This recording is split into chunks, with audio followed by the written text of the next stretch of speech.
Let's talk about it.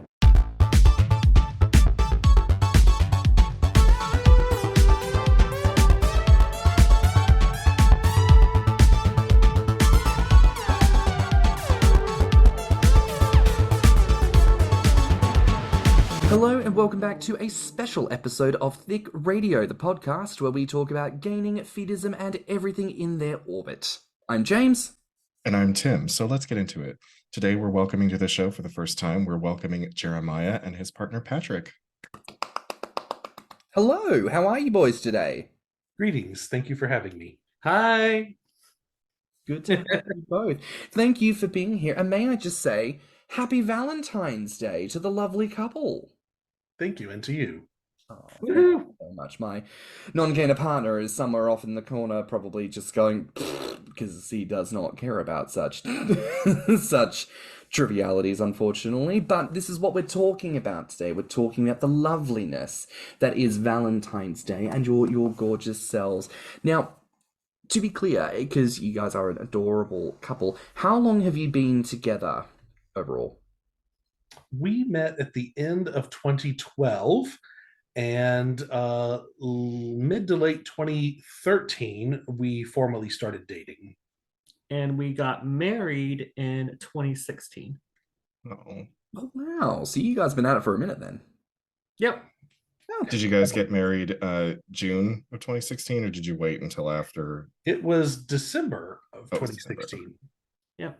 I see. Christmas gaze. Oh, like that's even more like insipidly romantic. Oh my god. Right up your alley, James. Right Okay. up your alley. The reason behind the date is not romantic at all. Oh, go on, do tell. But we can get there whenever you get to the first question. Listen, as I say, this is what we're talking about today. We're talking about, because it's Valentine's Day, we're talking to a lovely couple about romance and the fat boy things. And, you know, we've had a couple of episodes where we've interviewed couples and talked about, you know, different gainer dynamics and how things shake down. But I think today is going to be a good day to really focus on the love element of things, because it's a given, right, within this community that there is gainer things, there are sexy things, there is all of that. This is what the podcast is dedicated to. But I really don't feel that we get much opportunity to really celebrate the love and lean into the romantic and intimate and kind of cute little fluffy details. So listen, I think that's where we want to aim ourselves for today. So we know that you met 2012, you started dating 2013. How did you meet? Tell us about the meet cute.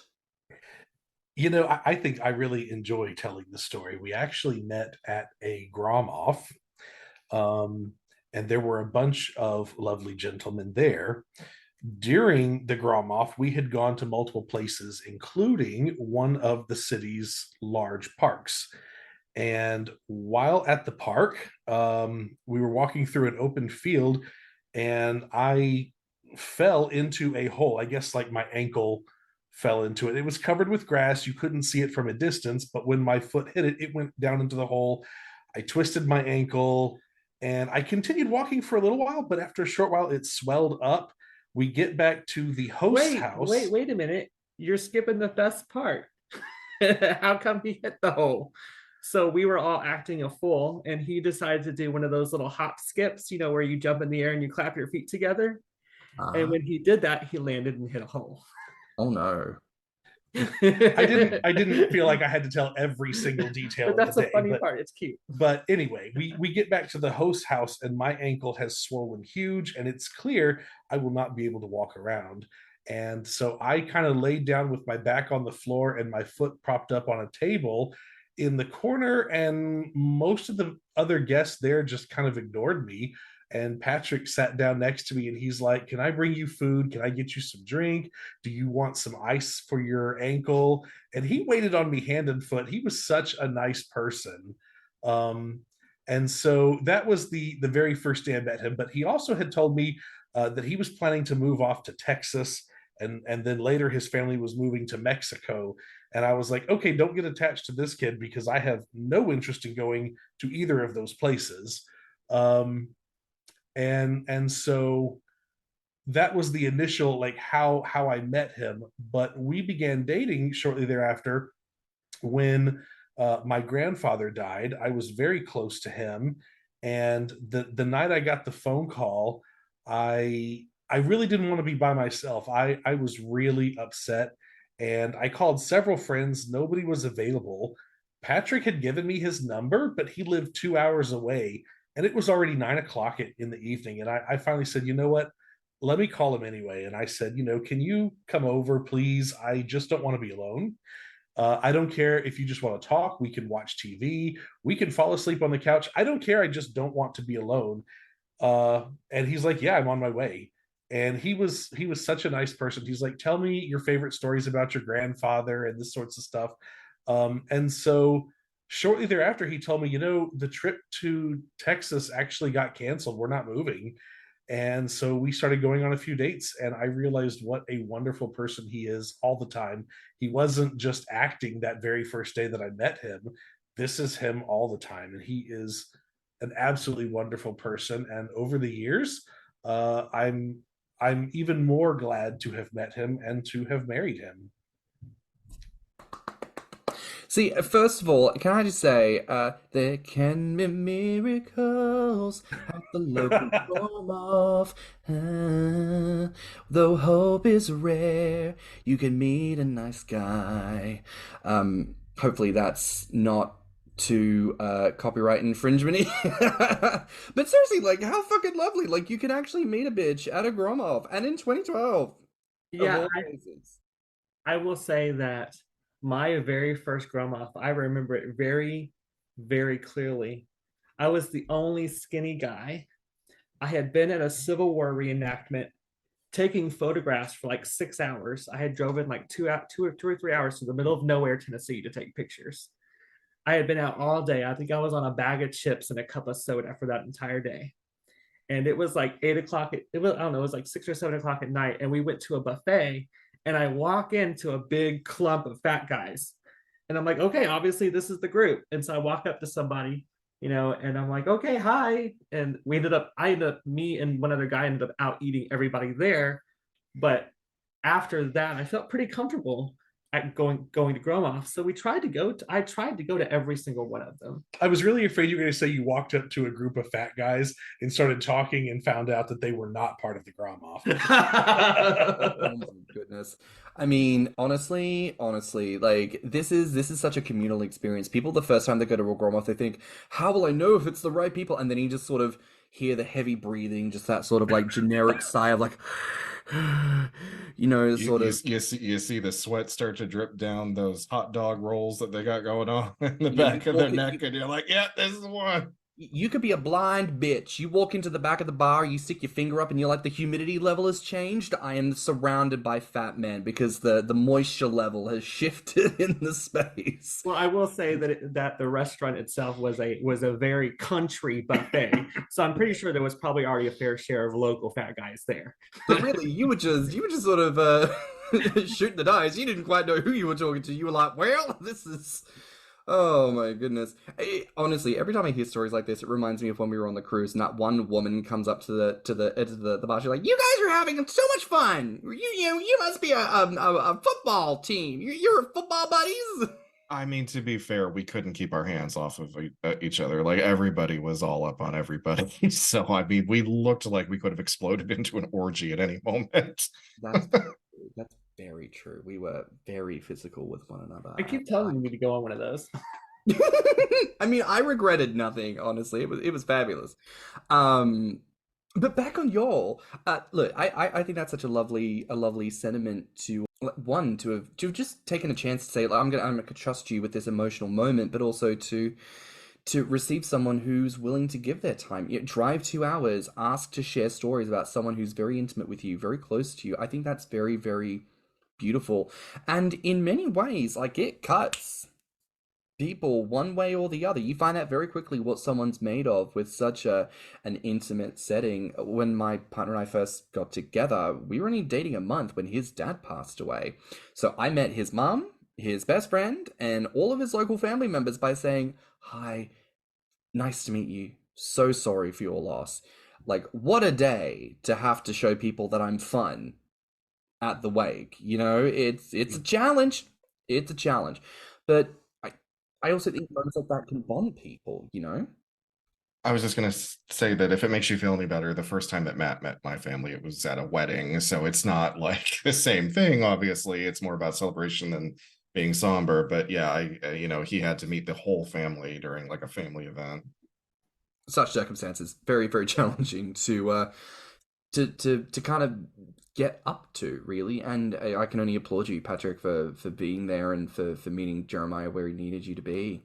And I think that's, again, a beautiful bonding moment to share in the love of someone we lose, So I think that's really quite beautiful. And so and if I can bring the gaining into it for just a second, Jeremiah, because you are very fat these days. Were you so fat back then? No, right now I'm about 345, but at that time, when I met Patrick, I want to say I was about what 225 or 230 maybe. Yeah, probably 230. Somewhere in that range. Okay, so not a small boy, but certainly not as big and gorgeous as you are now. So obviously you've gained some weight over the years, which is lovely to see.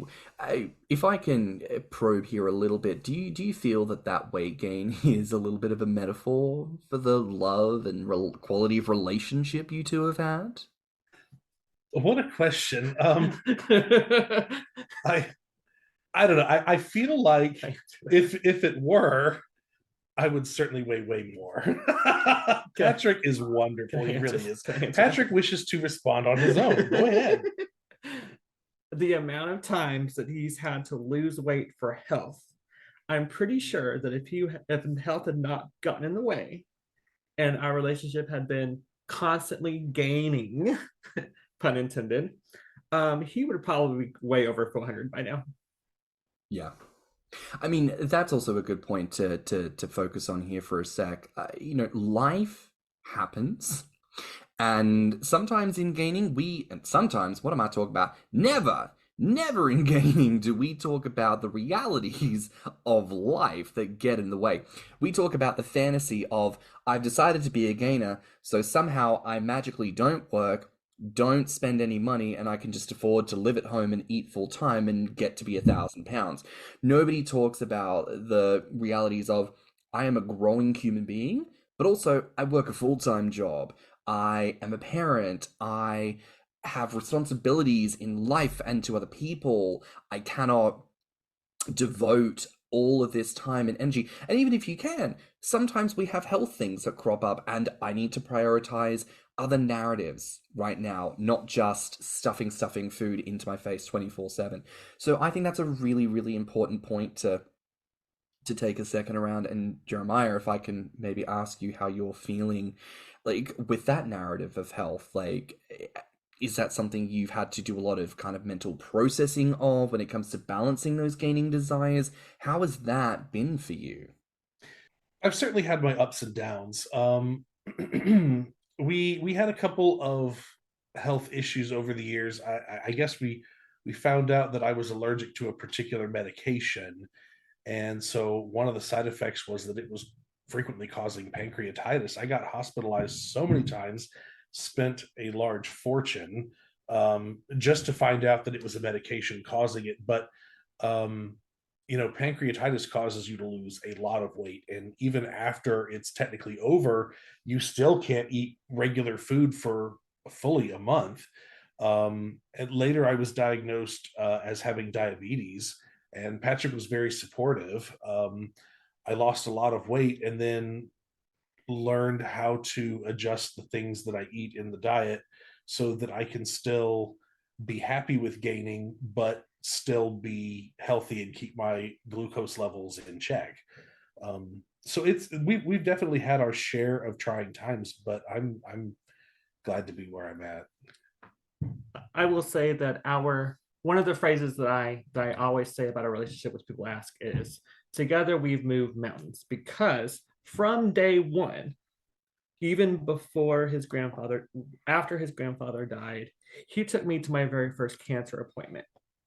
Like, that was actually the very first day that I met your parents. Yeah, that was the same day he met my parents for the first time. So it's one of those things where we have literally had probably more health issues combined than most people have in their entire lives in our first 5 or 6 years of our relationship. If I may share just one more thing, the very first day that I met Patrick at that Grommr, I noticed he had a mole on his neck, and I told him, I said, Patrick, that's cancerous. You need to go to the doctor. And he said, oh, I've had that mole my whole life. And I said, I don't care. I'm telling you it's cancerous. And I harassed him over and over. And by the end of the evening, I made him promise me he would go. I finally said, look, if it turns out not to be cancerous, I'll pay for the doctor visit. But I assure you it is. I know what I'm talking about. And he went to the doctor and found out it was skin cancer.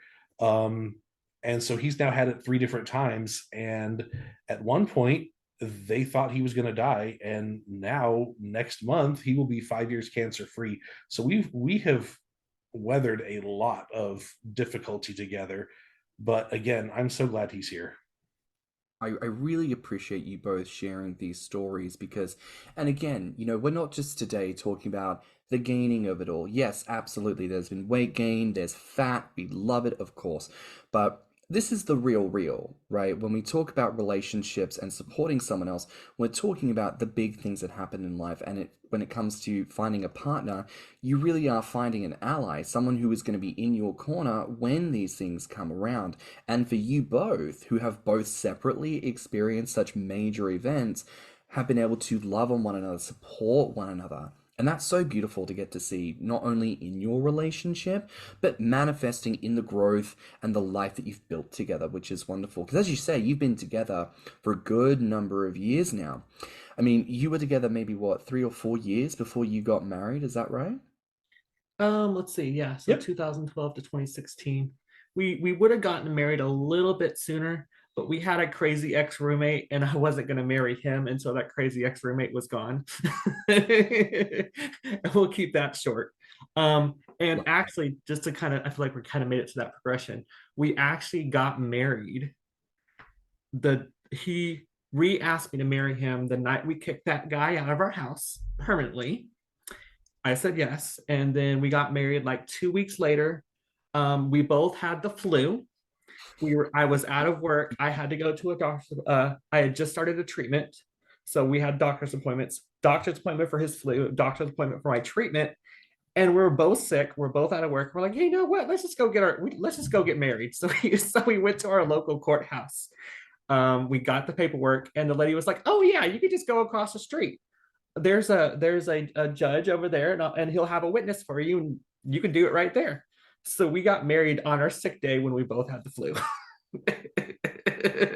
Oh my God. I was also married by a justice of the peace at a courthouse, so See, I don't know that I would ever get married, but then, I think the concept, like I've said this to you before, Tim, like you've said that you would consider getting married again at some point in the future. Oh no, I'm absolutely going to get remarried. And I just don't know when. You better believe, if you think that I am a nightmare as a Christmas faggot, bitch, you better be ready for See this, and this is exactly why I told my mother. I was like, the reason why, because she was like, oh, we were talking about it on a drive down to Florida, and she was, asking me if I plan to do it, and I was like, yeah, absolutely.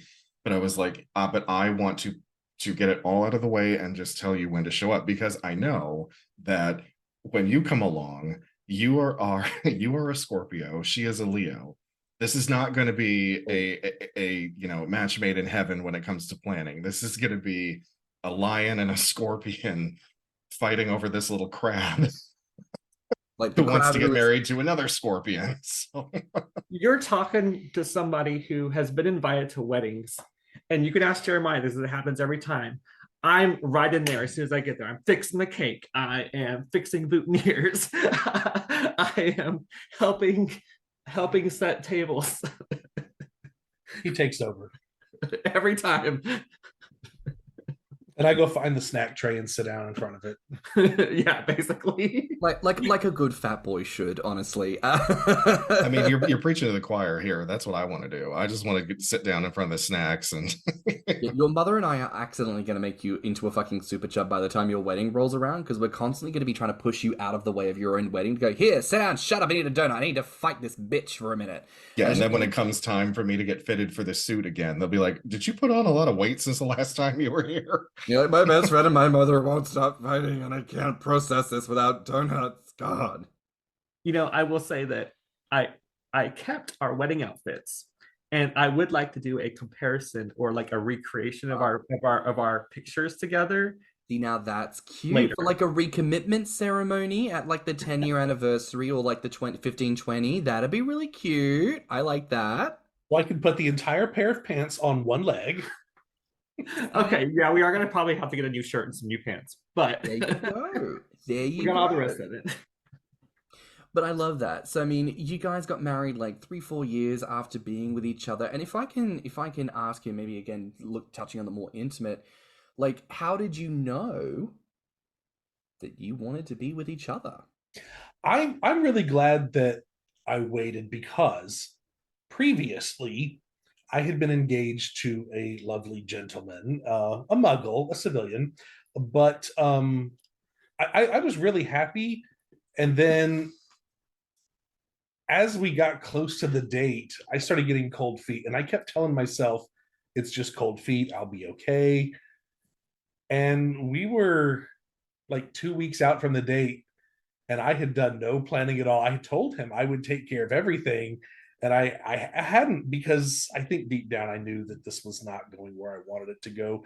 There were little problems that were turning into moderately sized problems, and I was like, maybe this is bigger than I thought it was. These problems are bigger than I thought they were. And I finally called it off, and I was really upset, but I'm glad I did it. Looking back, it was the right move to make, absolutely. He was a lovely person, but I don't think we were compatible long-term with each other. So I'm very glad that I did not go through with things. And we had only been dating at that point just under 2 years. I was much happier after knowing Patrick for 4 years at that time, and officially dating after 3. I felt like we had weathered a lot more also. And that's how you can really see how well people behave long term, especially when things get tough. Because the first 2 years with my ex, things really weren't that bad. They started getting bad toward the end, but I mean, they were never awful. There was a lot of stress, and I don't think we handled it well together as a team. I don't want to blame him or me, but it wasn't working out the way it should. And like I said, Patrick and I, we did amazingly well together with so many problems that we've had over the years. And so when it came time for the marriage, I knew he was definitely someone who could handle the difficulties and the good and the bad, and we would be okay together long term. I really did not want to be one of those people that gets married and divorced 8 times. That's not for me. I don't have enough money for alimony for that many men.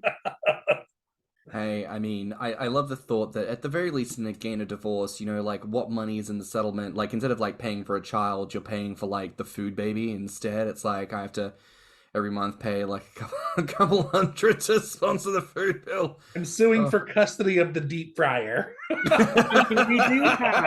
we do have 3 we have 3 refrigerators and 1 freestanding fridge. Well, okay. Awful. So there might be a little bit of a custody battle. Well, I was gonna say, not to speak divorce into it, but how are we doing the split? Have we had to think like 3 fridges and 1 tall standing? I mean, honestly, though, I don't have to. God, my God, people. Between that and the puppies, it's going to be hard. Oh, listen. So what he's saying is, at this point, it doesn't matter. We can't get divorced. Nope. It's not an option. I like that. You force yourselves into a situation. It's like with children, bugger the kids. Fridges full of food. That'll keep a couple together. It just want my Xbox. I can't divorce them because then I won't have the Xbox. It just means that we'll have to bring in a third party.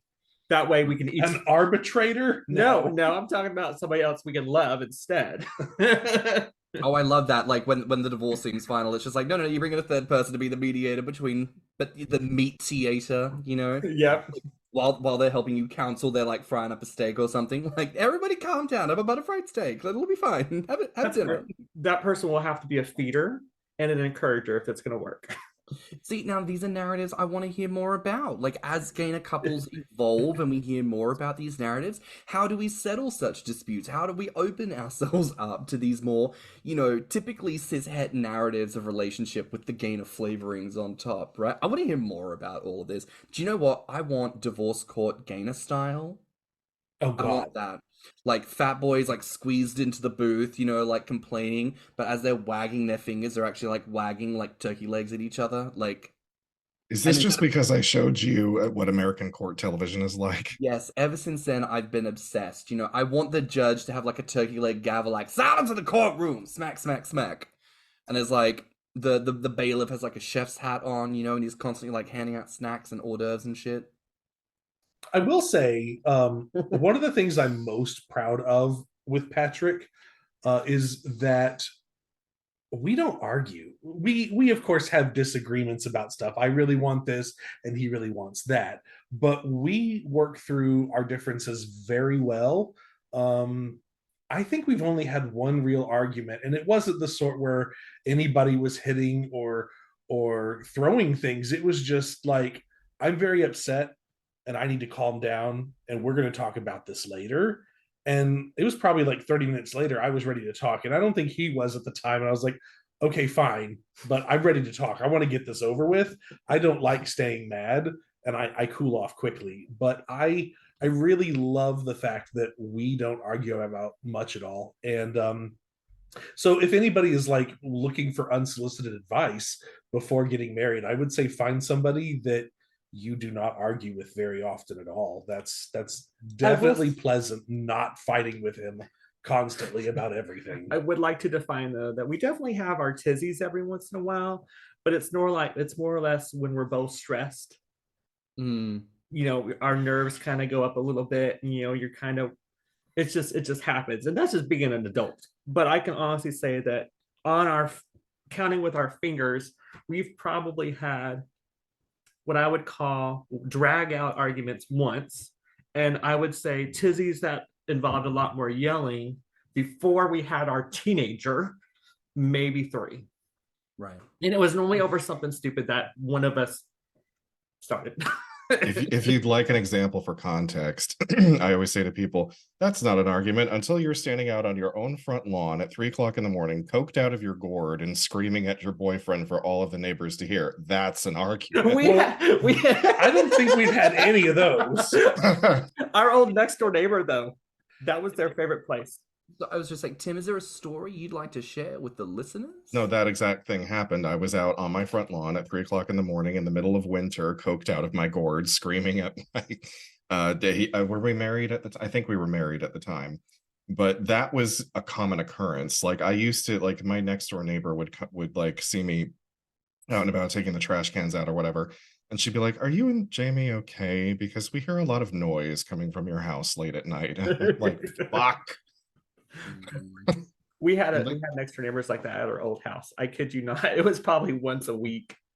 They would be out in their driveway yelling and screaming, and like all the neighbors would be out doing stuff just so they could listen. I mean, I'm not even going to be ashamed about it. I am that neighbor 100%. I'm like, I have rubbish to take out to the bins. And while I'm here, I need to look at my lawn very intimately with my ear turned towards the curbside. I'm absolutely that person. I will not. You're getting way off topic. But listen, we're talking about Valentine's Day, people. Valentine's. But this is also real talk, the conversation, right? We're talking about love, and we're talking about real relationships and jokes about divorce, but also the realities of relationships and fights and all of this are real elements that, again, I don't think people talk about in our community. We're often so focused on the fetish element. I need to find someone who's a gainer. I need to find someone who's a feeder. I need to find someone who understands me like this, that people will just forego, do I even like this son of a bitch? Do I even like is there actually a relationship here, or am I just so desperate to have this like fantasy that exists only in my brain about a gainer relationship that I will just sacrifice all logic and reason to find that person? So to bring it back maybe to gaining for a second here, like how do you balance for each of you individually here that sense of the fetish element, the gaining specifics with what it means to be in a relationship? Does one take preference over the other? Do you have to negotiate which one takes precedence? Or did you find that as you came together, the kind of way it all stacked up kind of just fell naturally into place? I think with us, we didn't sit down and say, like, let's outline rights and responsibilities or anything. I think everything just kind of naturally fell into its place without having discussed it. And we just got into a groove and we're like, one day we were talking and I'm like, I think this is the way it is. So just specifically for us,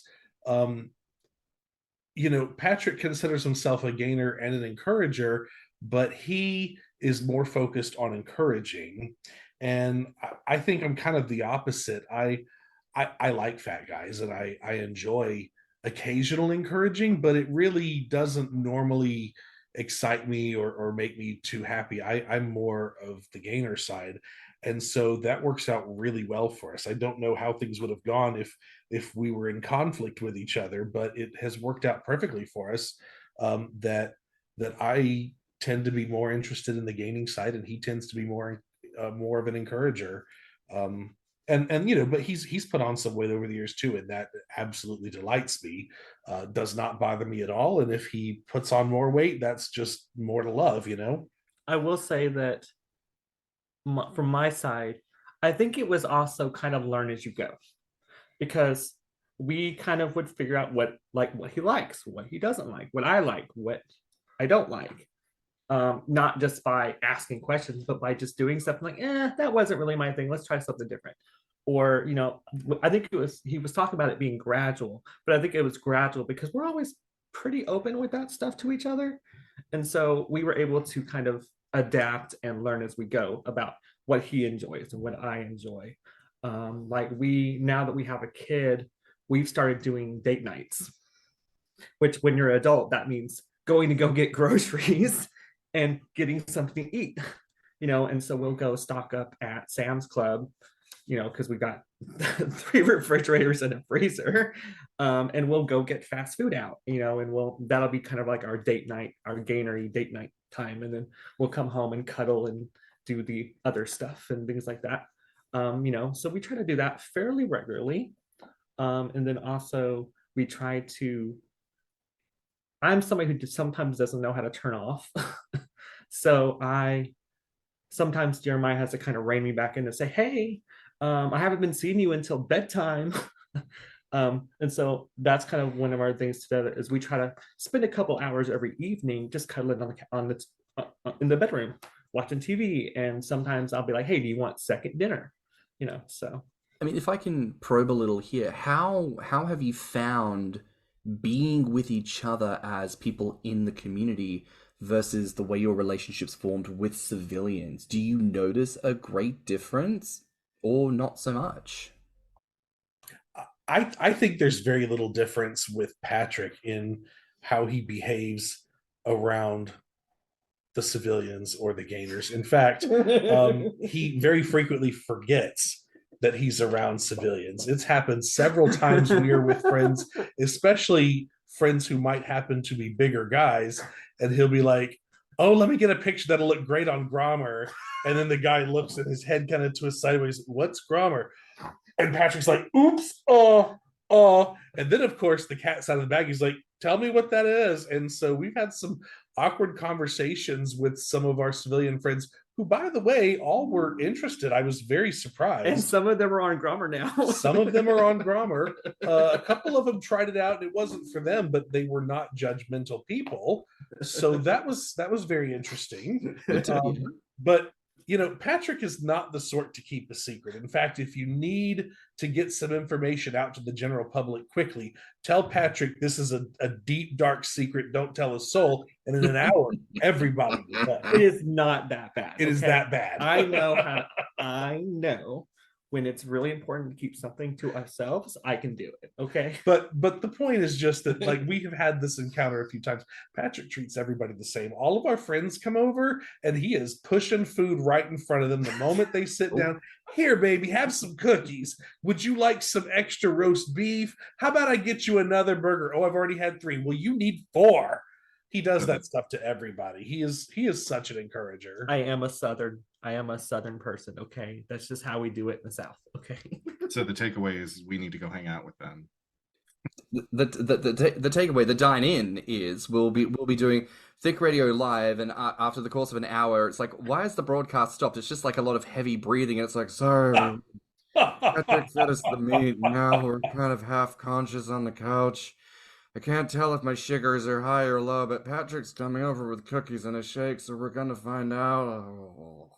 That is Patrick, yes. There is a reason why when we bought this house that we bought in March, one of the biggest selling features was actually the fact that we have an extra living room in the front that we've turned into our dining room with a 14-person table. Ooh. It's great for entertainment, games, and things like that, and plenty of room for snacks while we're playing games with friends. And it'll hold a lot of weight. Fantastic. See, speaking my language, talking. Now, this is also more conversations I'd like to have. Let's talk about, like, what does it look like when you have, like, a family home built for gaming? What does it look like when not just, oh, we're together and we're making it work, but what does it look like when, we are established, we've invested in some really nice pieces of, like, reinforced suitable furniture that, when our friends come over, maybe they're not thinking, gosh, everything looks reinforced or everything looks a bit whatever. It's like, no, this is like a proper home with fixings that are built for people who just happen to be of size and dimension. So what it looks like is lots of refrigerators. As Patrick told you, we have a giant full-size 31 cubic foot refrigerator in the kitchen. And then we have another one that came with the house that we put in the garage. And then we have a full-size upright freezer in the garage. And then we have a small, let's call it an oversized dorm refrigerator for the bedroom. I need to get a microwave for the bedroom, by the way, because I don't want to walk all the way to the kitchen at 3 a.m. when I'm hungry, but that's different. Anyway. So can I just ask, are you going to be releasing like a Gainer parody of like, on the 12th day of Christmas, my husband gave to me 3 refrigerators, 4 do 5 onion rings. I have actually told Jeremiah a couple of times because we're those dads who can like come up with a parody of just about anything, and I keep telling him we need to do a CD of nothing but Gainer related songs. See, I want to do that, and I want to do the advert like hits of the 80s, but it's hits of the weighties, and so you can see the advert like as everything's rolling past, and it gives you like 3 seconds of these classic songs. I want the advert to look like the old VHS tape where it's a little bit distorted, gives you 90s vibe down. I love it. I love all that. Gives away a free phone with the purchase, but like that old timey landline black solid phone. Yeah, 100%. So I mean, centering in a little bit on the fact that it is Valentine's Day today, what are y'all's opinion on Valentine's Day? Do you celebrate it? Do you not? Is it a hoax? Is it I like Valentine's Day, and I absolutely love having someone to celebrate Valentine's Day with. And Patrick is an abso-fucking-lute sweetie pie. I remember the first time I met him on Valentine's Day, like shortly after we had just been very casually dating, he had balloons and teddy bears and an oversized 3 foot by 2 foot Valentine's Day card. It was ginormous. He misspelled my name so bad it had a G in my name. I don't know how he got a G in Jeremiah, but it was really adorable. And it was the gayest thing I've ever seen. It read Jeremiah. Oh, because I fully thought you meant like Jeremiah, like Judge. No, it was like Jaramigah. And I'm like, It how the wasn't hell? that- It was awful, dude. It wasn't How the that hell bad. did you get a G in the middle of my name? I'm used to Jeremiah? people misspelling my name, but never that bad. But it was really cute anyway. And he is always like that. He flowers around the house. He'll bring and put in. I mean, he is a very sweet person. We and I also normally appreciate it. do. Oh, sorry. We also normally do Valentine's Day early, especially if we want to go out because nobody wants to deal with those crowds. Let's see. I think it was it last year or the year before last year when we got the hotel? It was 2 years ago. Yeah, So sometimes, especially having a teenager at home, you don't get a whole lot of privacy. And so we did one year get a nice hotel nearby, like an hour and a half away or something, just for the weekend so that we could have some fun. I also love swimming because that's easy for fat guys. And so I was like, find a hotel with a big indoor heated pool and a garden tub. and a big garden tub in the bedroom. So we found that, and that was very nice. And of course, in February the prices were very low, so that was nice as well. I will say it is sometimes difficult to have a lot of alone time when you have a teenager because they have like a sixth sense about them. If they know that you want privacy, they'll make sure you don't get it. They'll come every 3 minutes and ask a stupid question. And I'm like, we both know that you know the answer. What are you doing? I said I wanted to go lay down into the bedroom early. We're going to watch some TV and cuddle. And he's like, can I have dinner? Yes, you can have dinner. These kinds of silly questions. But it's worth it. And most days we like having a teenager. Kids is an acronym, right? Kids, keep interrupting during sex. I have not heard that. She'll be taking it to the bank, girly. I think this means we need to invite you back for an episode to talk about like what it means to be gainers raising kids, because I feel like, again, this is such a conversation that we end up having so many people on the pod who are young and are just out there living life, and I think that's wonderful. But also, what does it mean to be a gainer when you have big commitments that you have to mitigate, potentially people who you are trying to not let know about certain things that are happening, right?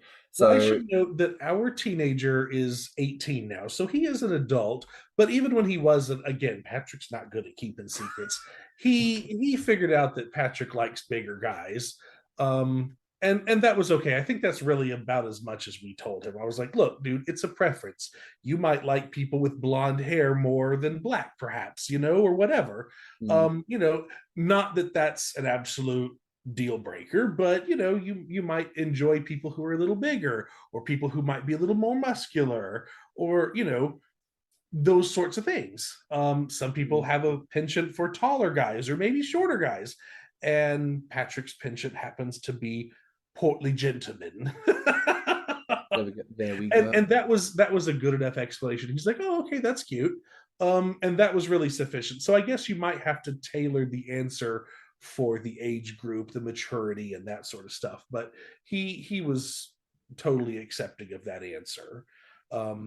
Now, we don't Patrick, when we're eating dinner, for instance, Patrick might bring me another plate and just say, here's some seconds.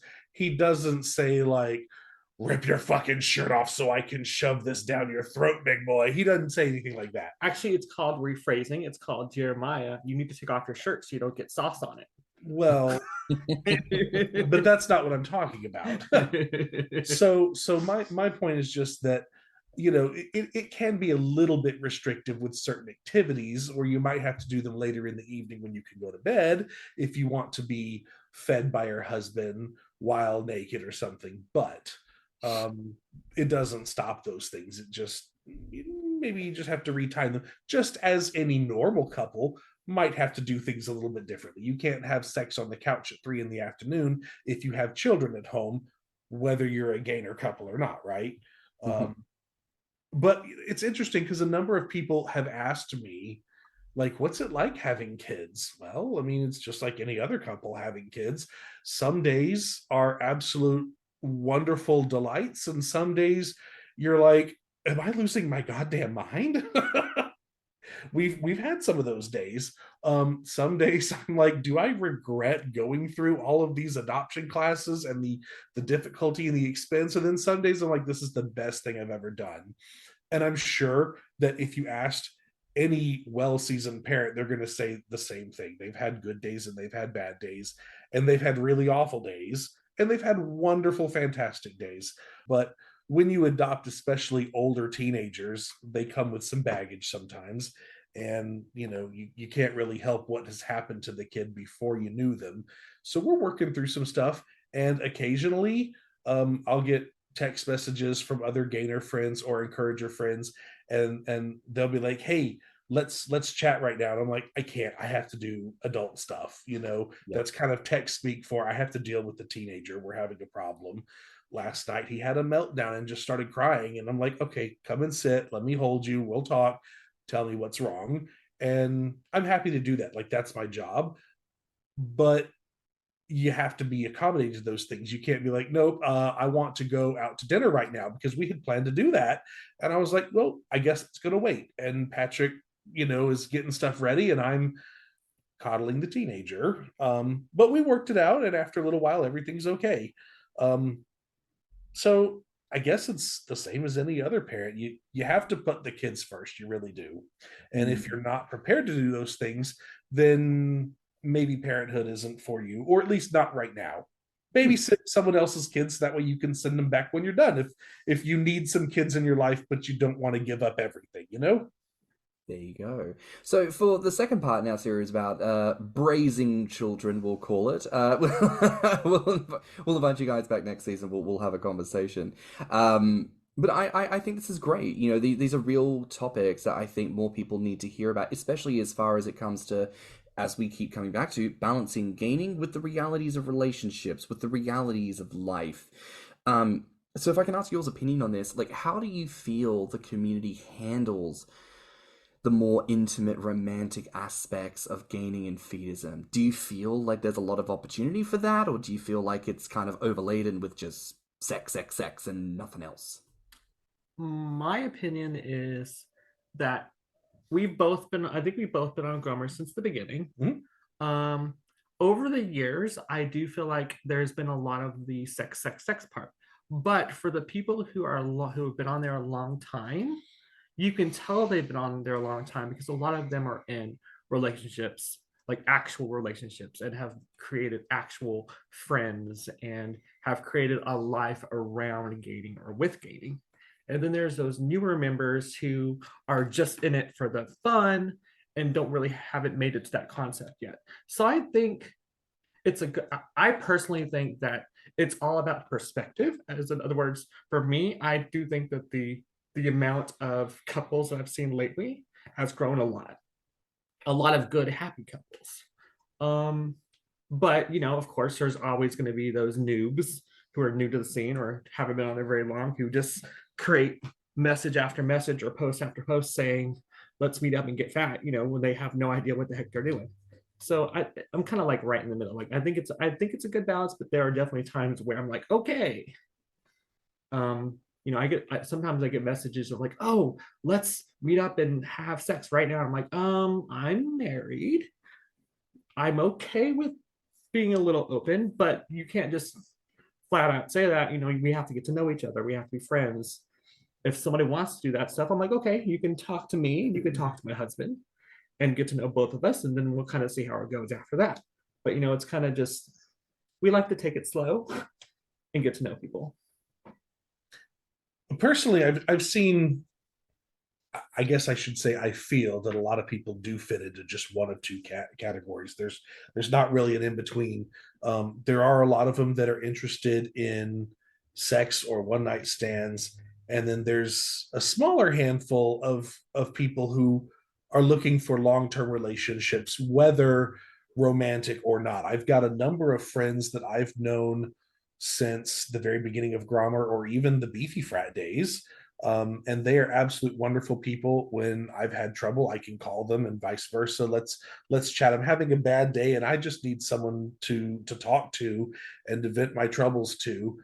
some very wonderful people. Some of them have come across the country to visit a time or two, and that's absolutely delightful. Not too long ago, we moved across the country, and I'm a little disappointed that there are fewer people in that category in this area than there were in our previous area. Basically, there's a younger crowd here who's more interested in one night stands or that sort of stuff. A lot of the guys beg me, please, please, please, let's get together. Let me feed you. And then when I finally say, okay, when do you want to get together? They ghost me or they block me. And I'm like, okay, so you didn't actually want to get together. Why have you begged me for so damn long? That's happened a lot. There are not many guys who actually want to hang out in this area. There are a few that I've known for a long time, but since we've moved here, I've only made one more friend that I haven't known for a long time. And so we've only known like 3 or 4 gainers in the area, which is disappointing because, like I said, previously we would host a Grommr and have 15, 20, I think one time 22 people or something. It was a lot of people. We've not had that experience here, and I'm a little disappointed, but it is what it is. But like I said, they seem to fit into just 2 categories. There's not a gray area in between for some I can agree reason. with that. Sounds like Cleveland. Welcome to my world. That's what I put up with all the time. Again, I think these conversations are important because they really do touch on, yes, we're talking about Valentine's Day, but we're also talking about, again, these realities of being adults in the world, where it's not just, what does it mean to be gainers who have sex? Like, what does it mean to be gainers who have sustained relationships? What do those lives look like? And children are a part of those lives. Gainer friendships and other gainer couples, much like every other type of relationship that there is, it's all a part of the lives that we lead.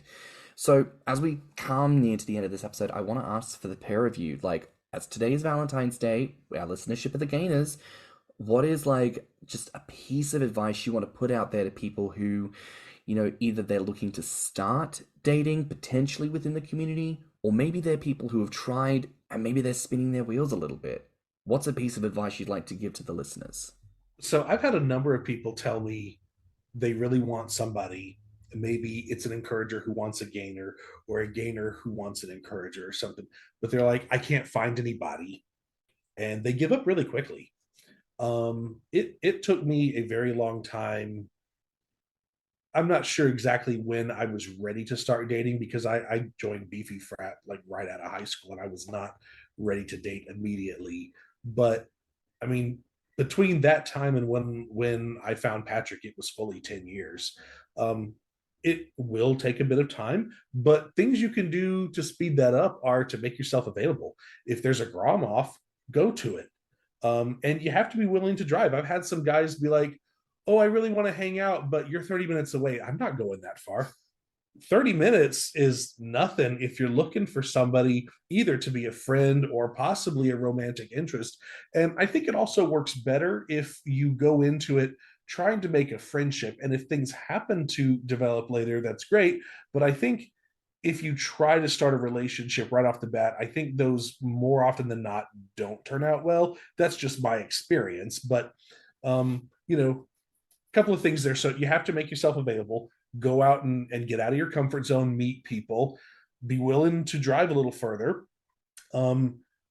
Just saying that you're gay means you've eliminated a great population of the country, unfortunately, that's not gay. They're not looking for a date with you.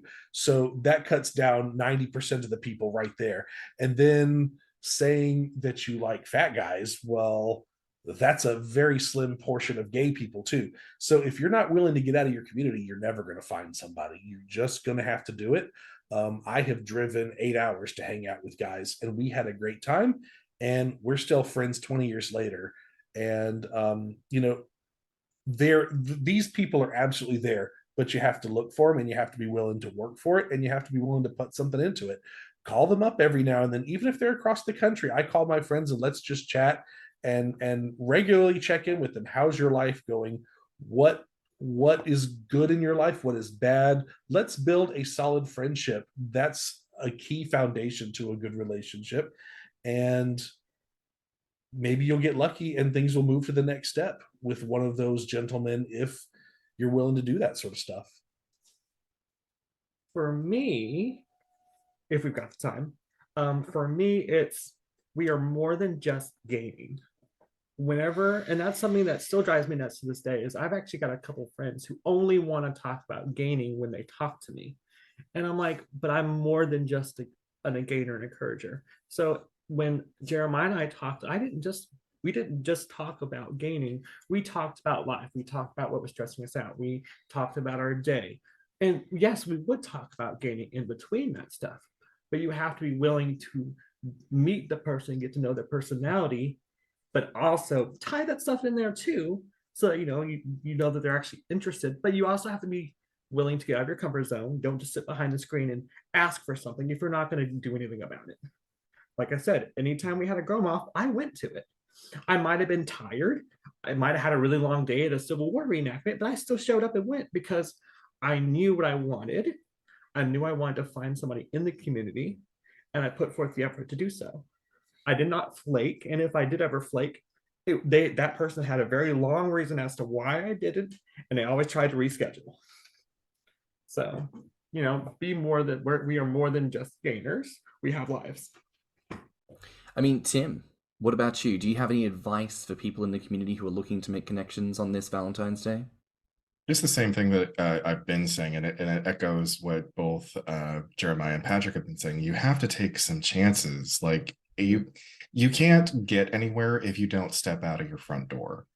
Yeah. And I know that a lot of people are struggling, especially right now with the state of the world and the chaos in politics and the chaos in society, that people are very overwhelmed and they feel very lost and directionless, and like the only thing that they can think of is to hide out in their house until the trouble passes. But like, that's unfortunately not a realistic way to live. You can't hide away. Like, you've got to be able to take chances, leave your home, meet people.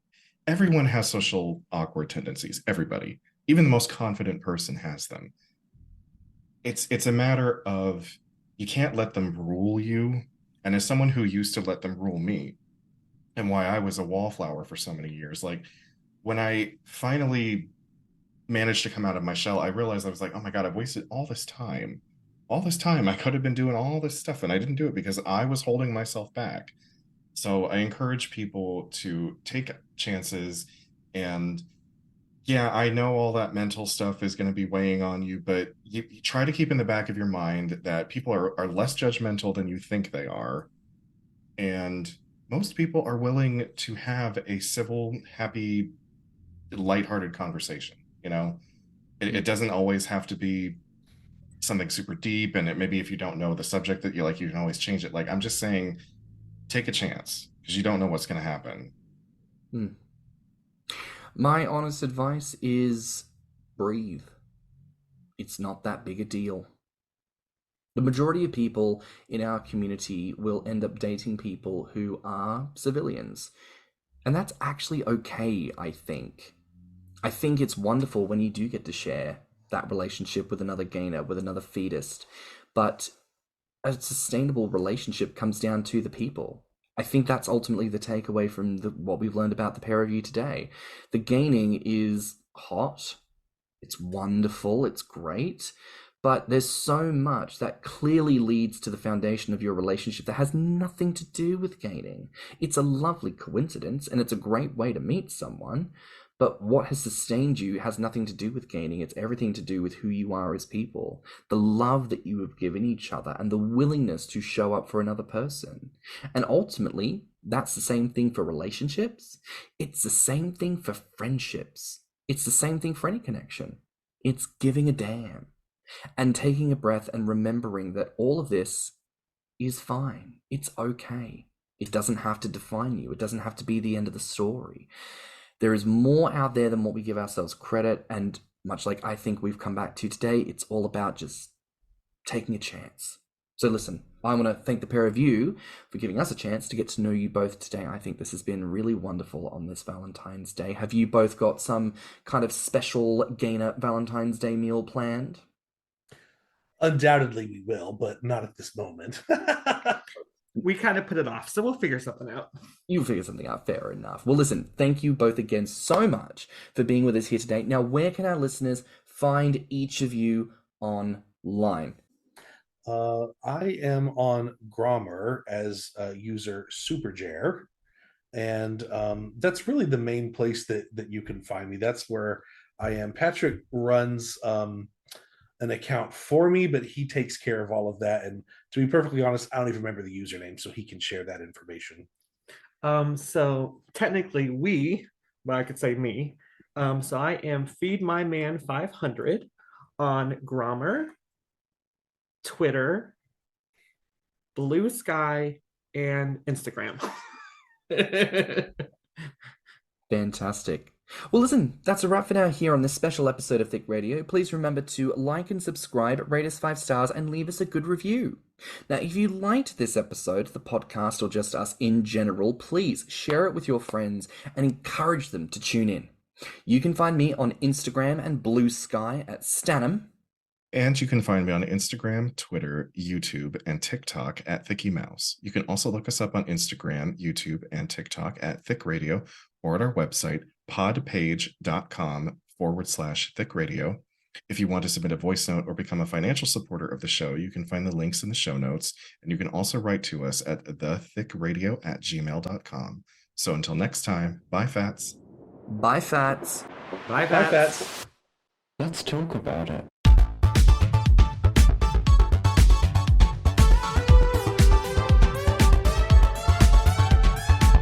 Thicc Radio is a Patreon and Enter app podcast produced by Stannnum and Thicc Mouse. Mixed and mastered by stannnum. Our artwork is provided by Lokitu. Our theme song is provided by Valentine.